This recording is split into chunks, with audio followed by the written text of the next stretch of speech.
Here I have Samsung Galaxy Tab S8 Ultra, and today I'm going to show you how to take a burst shot for the series of photos on this device.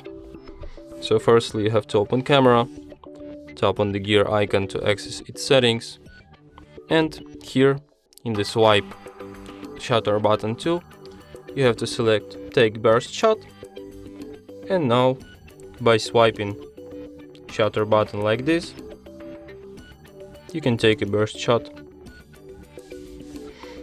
And as you can see, I took this 30 shots.